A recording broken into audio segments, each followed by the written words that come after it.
Hello everybody, and welcome once again to another one of our training videos. Over the past few weeks we've been looking at various aspects of leadership. How do you lead? How do you become a more effective leader? What are the skill sets that you need to lead other people? What leadership traits might you need? Might you want to improve on? Might you want to grow? You see, effective leadership is about a combination of many different things that enable you to become a better and better leader. On this occasion, we are going to talk about one of my favorite subjects, not only because I can talk about it, but because I live it. I'm an example of it. And that is how, by living abroad, your leadership skill, knowledge, and ability increases exponentially. It's not even step by step, it's exponentially. Your growth is phenomenal as you look back and see what you have achieved. So living abroad can be something which many people may fear, they may not want to do, but trust me, I hope that by the time we finish listening to this and watching this together, you'll understand why I think it's so important in leadership. So my name is Chris Igwe. I have over 35 years experience of growing, leading and developing teams across 5 different markets, and more importantly, Europe, Middle East and Africa. Through these videos, the idea is to connect with you. If you like what you hear, please comment, please share, please subscribe to the channel and learn about the other videos that I've shared over the past few weeks and months. So, leadership through living abroad. Now let me start out by saying it's perhaps not for everybody, but at the same time, if as a leader, and this is a fundamental element of leadership, you are prepared to take the risk, then believe me, there are no boundaries. Your discoveries, your learnings, both of yourself and other people, will be absolutely phenomenal. A couple of very quick examples to get into it. When I was in Spain on one occasion, I was talking to a young lady in Barcelona and helping her understand what her career options and moves were. She wasn't in a leadership position at that stage. Long story short, I basically said to her, yes, if I were you, you have no attachments, I would consider moving to another country. The UK was one she was thinking about, and in the end, she went to London, joined a particular company, and over the last 10 years or so, she has become a leader, a very established one in her field. She looks back on what she did and the choices she makes, and she realizes it was the right decision and the right thing for her, and look where she is today. Another example, a young man, not in my team, but in another team, was in London. We met up, he asked to speak to me. He said, I know you've traveled a lot, you've been to different places, you've grown in your leadership. What would you suggest I do? Because I have an opportunity to go to Asia. I sat him down. Again, long story short, I basically said, you're in your early 20s. This is a now or never opportunity. It's not every day this comes up. So if I were you, I would go for it. You'll never look back. And then when you look forward, you will see there are great opportunities that roll out of that. Similarly, long story short, over 10 years, 15 years maybe later now, he is a leader in his field. He's very happy by the decision he made. It created a few personal challenges and issues in his relationship, but that's been resolved and he's never been happier. Moving countries, discovering a new culture has got to be one of the most fundamentally important things that you will do as a leader as you grow. But at the same time, let's stop and think, what are some of the elements that you need to be aware of when you're moving to another country?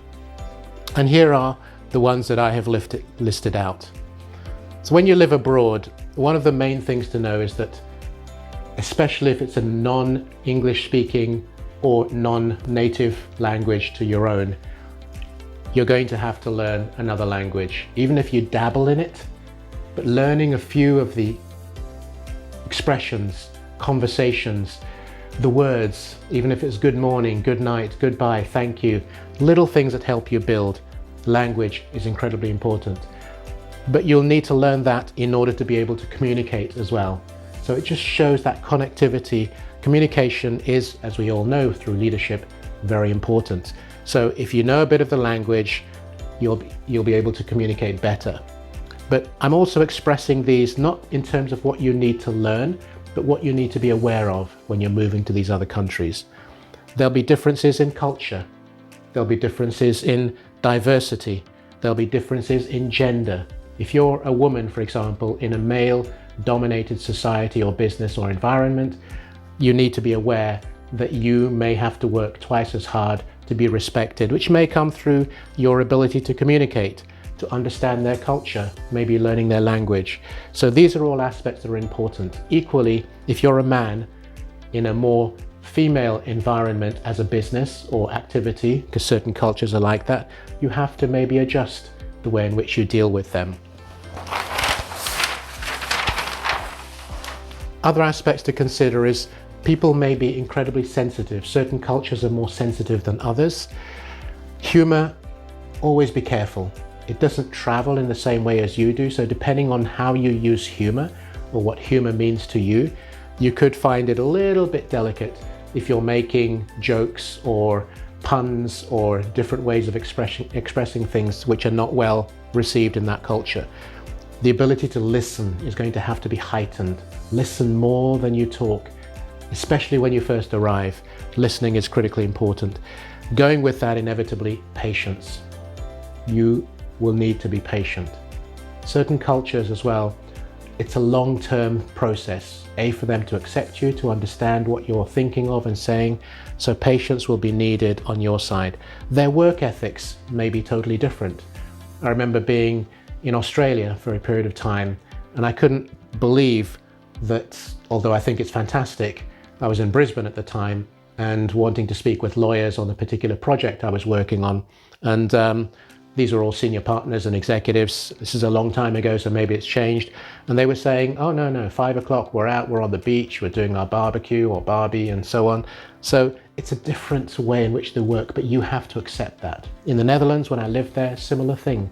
No matter how senior you are, by 5:30, 6 o'clock, the bosses would be gone. Whereas in France, if you leave before 7:30, 8 o'clock, it's frowned upon. Again, times change, but that's a broad explanation. You need to be humble, so humility is really important as well.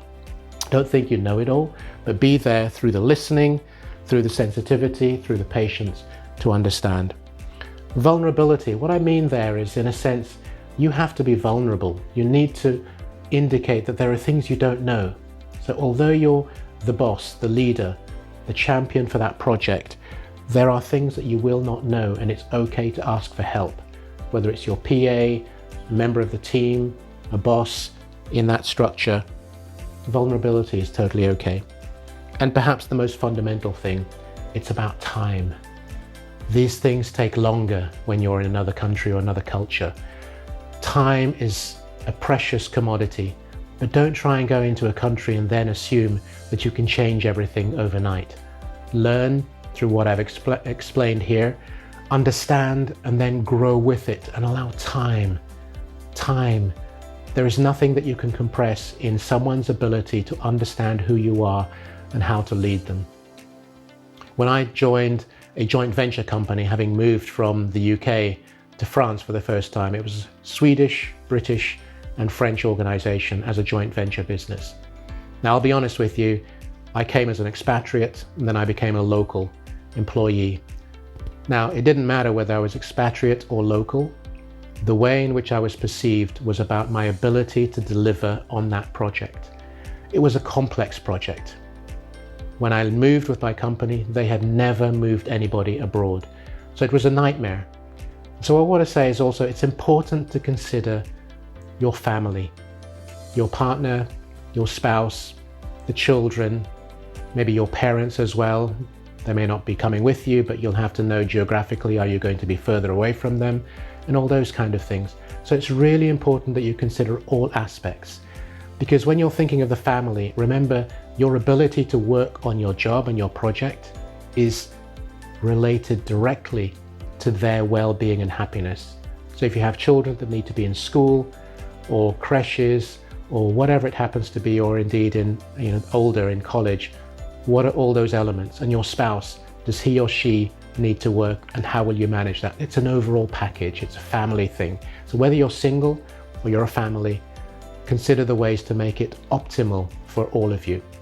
My first move abroad in this arena was more complex than I expected, more difficult, but it enabled me to put together a blueprint for my company, which I sent to HR and the CEO that my wife and myself had experienced with our little daughter at the time, to make sure nobody else went through that difficulty. Moving abroad is complex.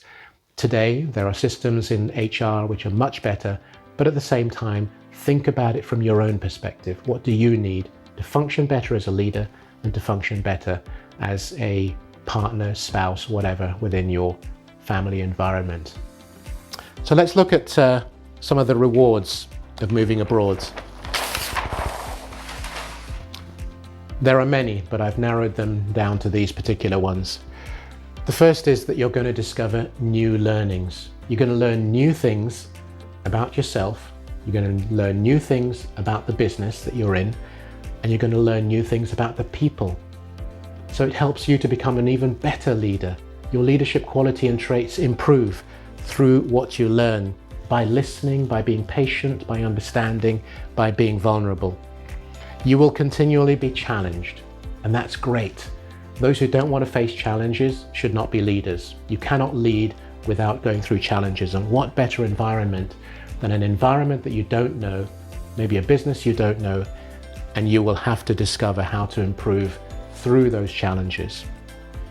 You'll learn new ways of doing business traditionally and maybe untraditionally, but whatever it is, it will build your portfolio of knowledge of different ways of doing business. Be open to and embrace continuously surprising things that will happen. You will be surprised, you'll be amazed, maybe not always good, but not always bad either. So be a little bit philosophical about it. If something is going to happen, it's going to happen, and take it as it comes. There will be a need to continually overcome obstacles, which are slightly different from challenges. Obstacles may be things that culturally, in terms of the way in which things happen, could be gender related. That's an obstacle. How do you deal with that? How do you overcome that? But you will learn to do it and be more successful at it. This will give you a great opportunity. We've talked about this as a key element of leadership, is the vision. What is your vision that you share with the team? How will you develop that? It's a great platform and opportunity for you to share your vision with a group that you are leading, or a team you're leading, or a department when you're abroad. And you can hone that vision as well, because you can see it from a different point of view. It will help you build credibility in your organization, or if not, as in my case, to give you visibility, to be headhunted, or to be approached by other companies that go, I like what he or she does. That's impressive. I want to bring them into my business. So your credibility will be built through this successful process. And of course, there will be promotional opportunities, because bear in mind that generally when you're sent abroad by your business, or you are hired into a business, you are already at a managerial or project leadership or leadership level, depending on what the business needs. You don't normally get sent to another country just to develop something unless they believe they're growing you, or there's an opportunity for a certain skill set at that level. So yes, you could have, and indeed have, junior staff, as I mentioned at the beginning with the two examples I shared with you. But because we're focusing on leadership, it's about when you're moved from one country to another, seize the day, seize the opportunity, go for it. It will make you an incredible leader in the future, because you will go through tough times, you'll go through amazing times, but one thing which you will discover, you'll create friendships and lasting images of what it's like to be in those cultures.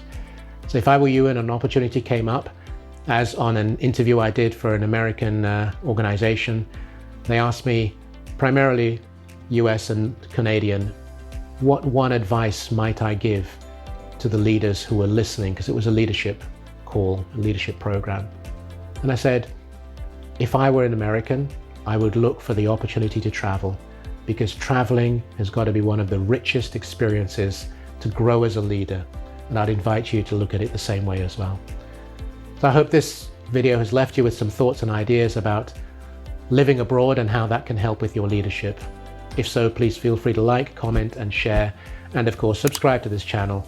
We can continue the journey of discovery and discussion around what it takes to be a better leader and a more successful leader. Thank you.